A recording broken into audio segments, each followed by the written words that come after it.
Salut les filles, alors c'est Audrey et ce soir on va aborder un sujet complètement différent et la vidéo va s'intituler Problème des filles parce que j'ai récemment vu une vidéo d'une américaine qui nous montrait ses produits vaginaux, comment prendre soin de nous et tout ça. Donc je me suis dit, pour les personnes qui comprennent pas très bien l'anglais ou qui ont un peu de problème avec ça, je me dirais bah, je vais réessayer de faire la même chose en bien sûr mettant un peu de personnel dedans.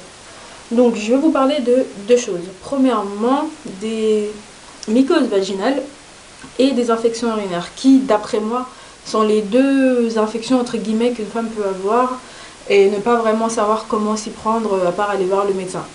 Et je vais essayer de vous en parler de ma façon et d'une façon assez simple pour pas trop vous prendre la tête.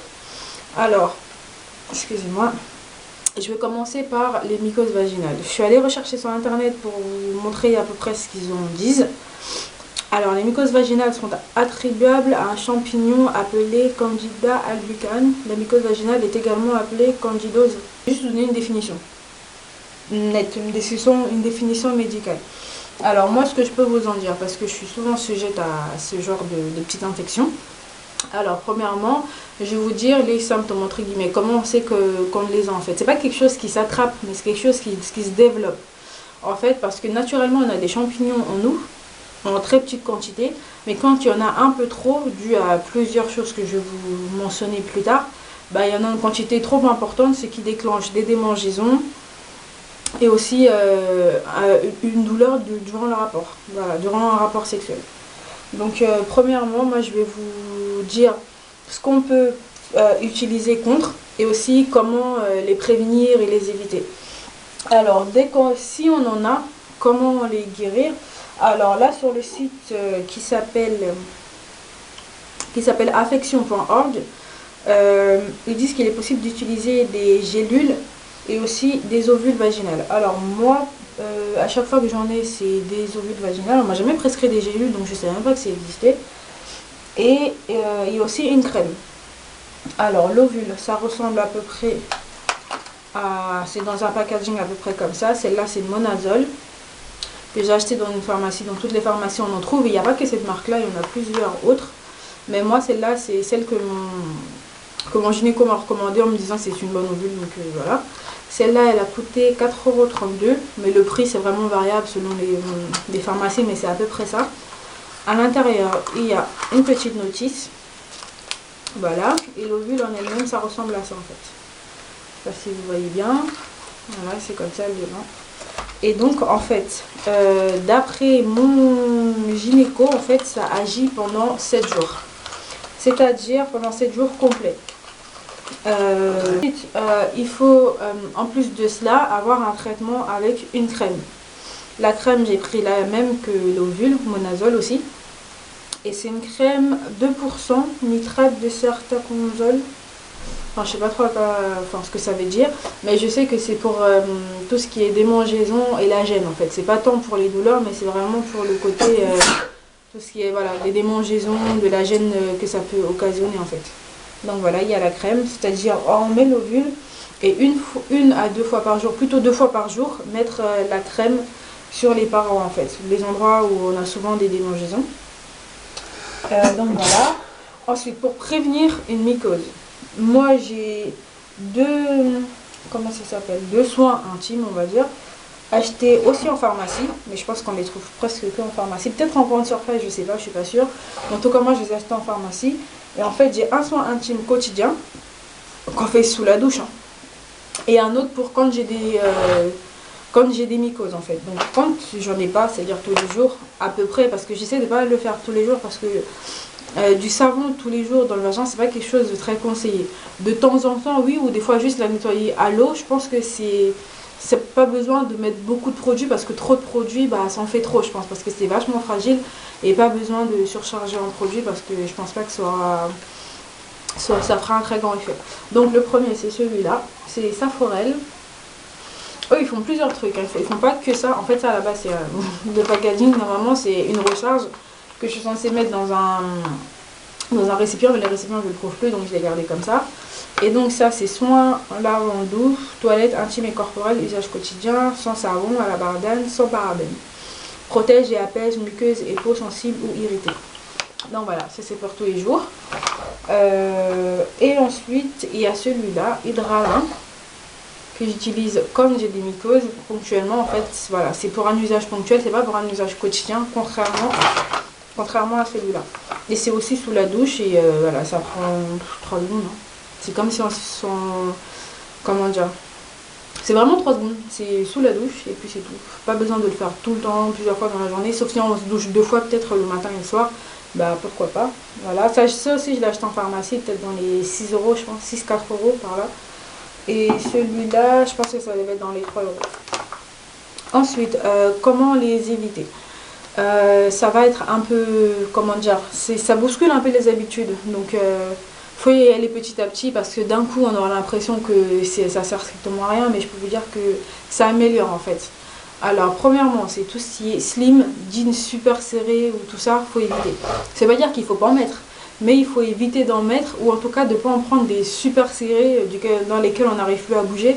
Et donc en fait on ne respire pas entre guillemets et c'est ça qui favorise la chaleur et la chaleur qui favorise tout ce qui est le développement de champignons etc. Et aussi les strings surtout, c'est le nid à bactéries complètement déconseillé pour celles qui sont sujettes à ça. Préférable des culottes en coton, 100% coton ou alors je sais pas 95%, en tout cas faut qu'il y ait un maximum de coton.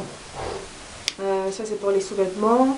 Ensuite il faut toujours faire pipi avant et après un rapport sexuel bien évidemment, et si possible se laver après. C'est pas forcément possible, c'est pas forcément nécessaire, mais il faut le faire parce que c'est, comment dire, c'est quelque chose d'important quand même parce que ça touche à notre intimité et je pense que ça demande pas grand chose quoi. Enfin, pour celles qui sont sujettes, ceux qui n'en ont jamais, bah vous avez de la chance et dites-vous que voilà. Ensuite, je vais vous parler des infections urinaires. Alors, les infections urinaires, c'est aussi à peu près la même chose que les mycoses, sauf qu'en fait, ce sont des champignons, ou plutôt des germes, qui se déposent au niveau de la vessie. Et ces germes-là, ils donnent envie de faire pipi tout le temps. Tout le temps. Tu as envie de faire pipi toutes les 3 secondes. Ça te fait mal, ça brûle, tu as des petits saignements et tu as mal au niveau du bas-ventre. Et qu'est-ce que je pourrais vous dire là-dessus? En fait, la plupart du temps, quand on en a, il n'y a pas de... Comment dire? Ce qui les guérit, c'est des antibiotiques. Et les antibiotiques, c'est disponible que sous ordonnance. Donc si vous allez chez le généraliste et que vous dites oui ça brûle quand je fais pipi et j'ai mal au bas-ventre et j'ai des petits saignements, ils vont vous donner des antibiotiques.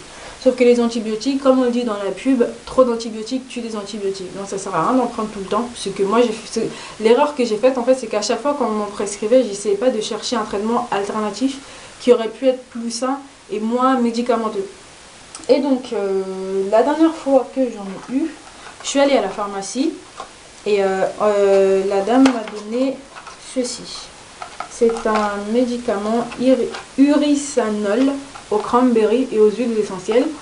En fait, je vais vous le montrer. Là, à l'intérieur, ce sont des gélules avec 36 mg de cranberry à l'intérieur. Ce qui est la dose maximale, je crois, si j'ai bien compris ce qu'elle m'a dit. Et il y a une autre plaquette avec les huiles essentielles. Voilà, et ce sont des huiles essentielles de... Je sais pas, je vais chercher.